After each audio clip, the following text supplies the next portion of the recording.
Apalagi pemilu 2024 ini, Wah, ini sebenarnya momen.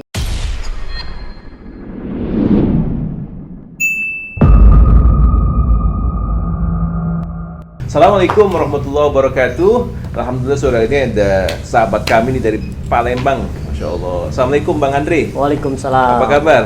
Waalaikumsalam. Sehat ya? Alhamdulillah, baik. Kacamata bagus tuh. Lagi itu tadi silau kalau Silau ya? siang hari pakai kacamata. Sedikit perkenalan, beliau ini seorang organisatoris ya, cukup pengalaman di dunia kampus, di organisasi, dia juga sebagai pengamat politik ya. Iya.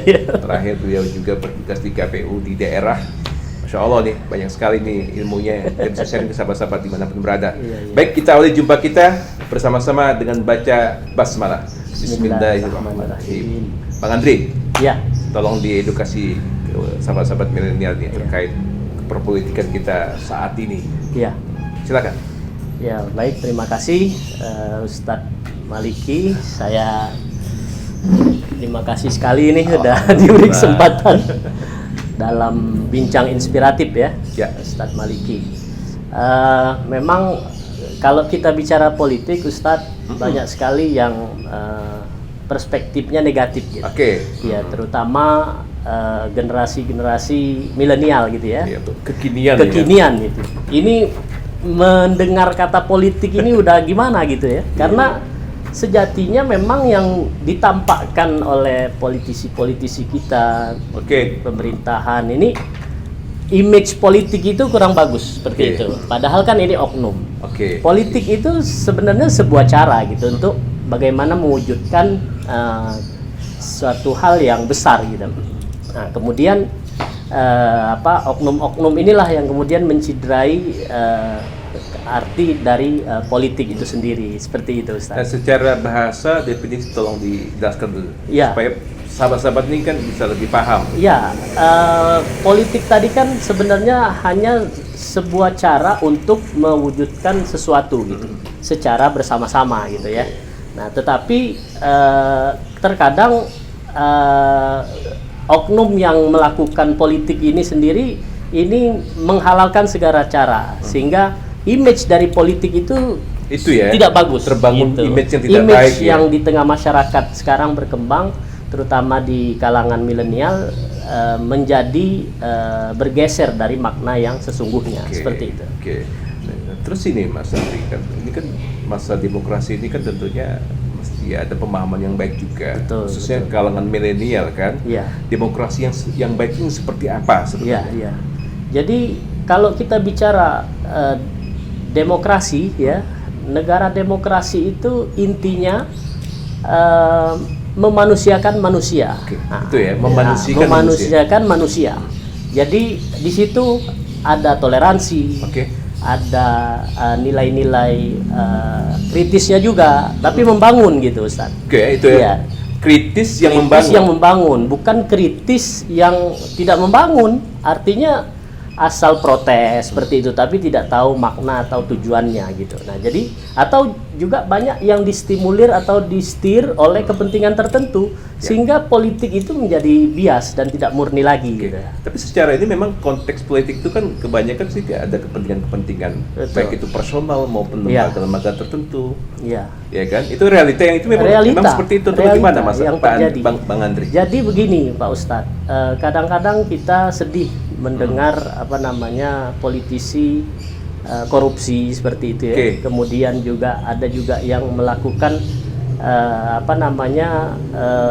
di luar konteks amanah yang diberikan oleh rakyat gitu kan. Misalnya dia menjadi pimpinan kepala daerah atau wakil dari rakyat gitu. Ini kan sebenarnya pilihan dari rakyat. Rakyat yang memilih gitu kan. Sementara proses demokrasi tadi kan. Proses demokrasi, kata orang Itali itu vox populi vox Dei. Jadi suara rakyat suara rakyat ini ya suara Tuhan. Artinya sampai penghargaan sebegitu besarnya gitu kan. Nah, jadi harusnya masyarakat atau wakil rakyat atau pemimpin kita itu benar-benar merepresentasikan dari pikiran rakyat, mengakomodasi dari kepentingan rakyat itu sendiri. Ya, lidah rakyat ya. Lidah rakyat, penyambung lidah. Kalau Bung Karno kan penyambung lidah. Betul. Bapak revolusioner kita kan. Messenger. Penyampai pesan ya kan. Kemudian dia memperjuangkan aspirasi terutama kaum tertindas itu dan lain sebagainya. Nah, dalam konteks demokrasi politik kaum milenial, ini harapannya nanti akan diperjuangkannya aspirasi atau pikiran-pikiran anak muda. Jadi apa yang menjadi tren dari anak muda sekarang gitu? Itu harus diupdate ya? Harus diupdate. Kalau tidak anak muda siapa lagi gitu?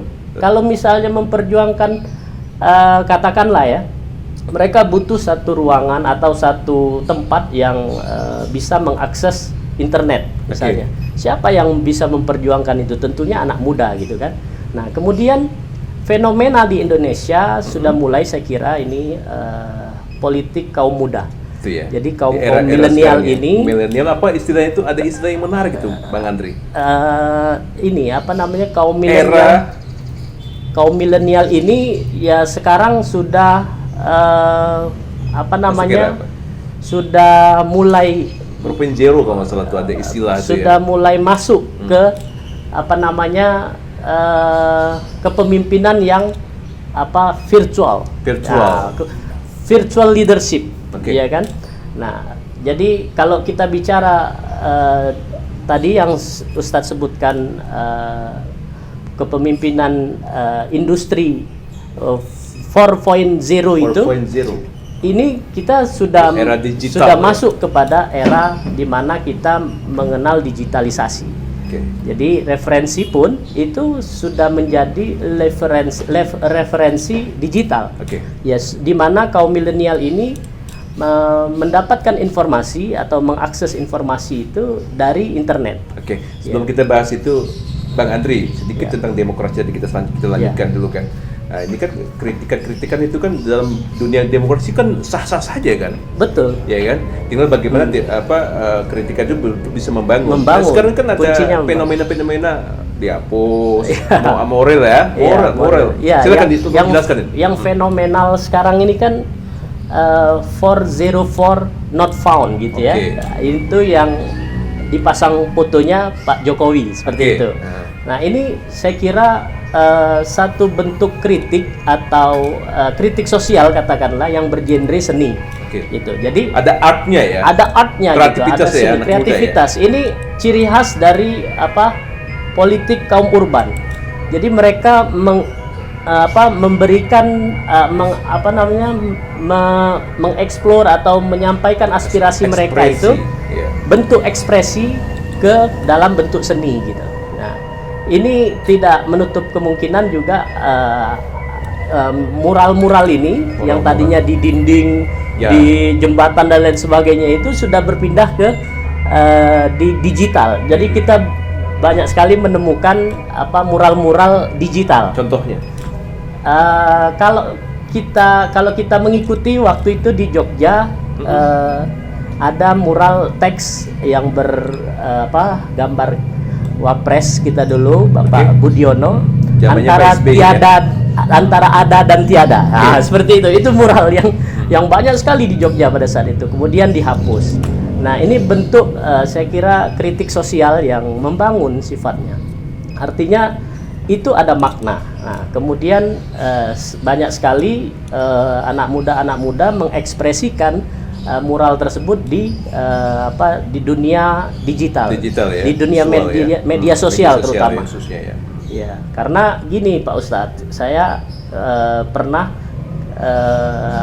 dapat hasil penelitian dari Universitas Udayana bahwa 40% dari 40% dari kaum milenial itu mendapatkan informasi itu dari dari gadgetnya, smartphone. Nah, jadi bayangkan ini anugerah dari internet, kemajuan teknologi yang kita bisa tahu berapa mil jaraknya bisa kita dapatkan informasinya begitu cepat gitu kan. Nah, ini yang lagi terupdate seperti Taliban segala macam dimanapun berada selagi masih di bumi bisa kita dapat informasinya. Nah, itu terkait ini artinya kan ini kita sudah dari demokrasi ya. Kan kita ke dunia digital. Ini kan sangat memang fenomena anak muda sekarang kan asik dengan gadgetnya segala macamnya. Berita gampang diakses apapun itu. Nah, paling tidak kan tolong diberikan edukasi nih Bang Andri supaya betul-betul manfaat waktu dengan baik. Betul. Nah, akses yang benar kayak gitu. Jadi karena tadi banyaknya atau kemudahan informasi yang bisa diakses oleh kaum muda sehingga ini menjadi makanan empuk dari produsen hoax. Ya, hoax atau berita palsu ya. Nah, ini juga yang menjadi kekhawatiran kita terhadap literasi anak-anak kaum muda. Nah, jadi mereka hanya mengandalkan literasi yang mereka searching di internet. Seperti di Google misalnya, mereka gampang banget kan, ngetik apa aja, menu masakan, ya kan, tentang biografi seseorang dan lain sebagainya itu bisa dengan mudah, ya kan. Nah, tetapi ini menjadi sarana yang empuk bagi kepentingan-kepentingan, mau baik itu kepentingan ekonomi, kepentingan politik, ya kan, agama bahkan untuk bagaimana mensuplai berita hoax ini gitu. Nah, sementara berita hoax ini kan kita tahu sendiri sangat berbahaya. Ketika misalnya hoax ini disebarluaskan, maka pemahaman masyarakat juga bisa berbeda gitu. Jadi ini yang mengkhawatirkan kaum muda. Nah, sehingga solusinya saya kira Pak Ustadz, kita harus banyak memperkaya literasi. Ya. Memperkaya literasi kaum milenial ini gitu. Ya, literasi digital, baik itu literasi digital maupun penangkapan maupun pembacaan dari anak-anak muda kita hari ini supaya bisa memilah mana berita yang hoax, mana berita yang benar, ya kan, mana berita yang harus di filter terlebih dahulu, artinya didiskusikan terlebih dahulu. Ada jeda untuk sharing ya? Ada jeda untuk sharing, berdiskusi dengan misalnya informan atau narasumber. Atau bisa juga dengan orang yang lebih berpengalaman atau kepakarannya sudah tidak diragukan lagi. Nah, ini membuat literasinya menjadi kuat sehingga ketika dihujani oleh berita-berita hoax ini mereka sudah tidak terjangkiti oleh penyakit hoax ini. Gitu. Nah, sikap yang paling arif Mas Andri. Arti kan anak muda itu kan kadang kita pun ketika mendapat informasi itu kan belum juga dibaca, langsung di-share, iya kan? Langsung di judul kan, lihat judulnya menarik, langsung share, belum baca gitu kan. Makanya ini gimana? Saya berpendapat anak muda hari ini harus menjadi anak muda yang paling relevan di zamannya. Sesuai keadaan, dinamis ya. Dan dia tahu persis dengan kondisi. Nah, karena begini Pak Ustadz, berita positif yang di-share itu juga bisa berbahaya. Apalagi berita negatif. Ya, contohnya begini, berita positif bisa jadi negatif, impact-nya, dampaknya. Ketika misalnya ada penemuan emas di satu wilayah misalnya. Kan? Misalnya itu gebiar gitu kan. Sehingga orang berbondong-bondong, ya kan? Bisa itu menggadaikan rumah, sawah untuk mencari tambang, ya kan? Nah, padahal kan ini sebenarnya positif kan, tapi justru menjadi euforia sesaat sehingga orang berduyun-duyun justru tidak terkontrol. Kan? Apalagi berita itu sentimen negatif yang dibangun. Nah, artinya sangat berbahaya gitu. Nah, oleh sebab itu saya kira memang dalam kerangka penguatan literasi digital anak muda ini juga bagaimana mereka bisa menjadi berkontribusi dalam negara demokrasi. Saya kira kritik itu sah-sah saja dan yang membangun, tapi yang positif dan membangun. Nah, kritik boleh tapi membangun seperti itu kan. Oleh sebab itu kita semua tentunya berharap ada kepedulian pemerintah juga, terutama orang tua juga, untuk bagaimana memperkuat literasi pemahaman terhadap penggunaan internet dan media sosial gitu. Jadi harus terkontrol. Kalau tidak bisa jadi bola liar, bisa jadi merugikan dan efeknya negatif gitu. Kemarin ada teman-teman yang membuat semacam petisi bahwa game online ini ditutup lah gitu kan, ya aksesnya ditutup gitu. Jangan sampai anak-anak muda kita ini terlena dengan game online. Itu realita yang terjadi. Realita yang terjadi sekarang. Nah, memang mereka mojok, kungku di mana, itu tidak ada larangan memang. Paling tidak kan anak muda itu bisa kontrol lah. Bagi waktu. Jangan lupa kapan dia harus main, kapan dia juga harus dapat informasi yang positif dan sebagainya.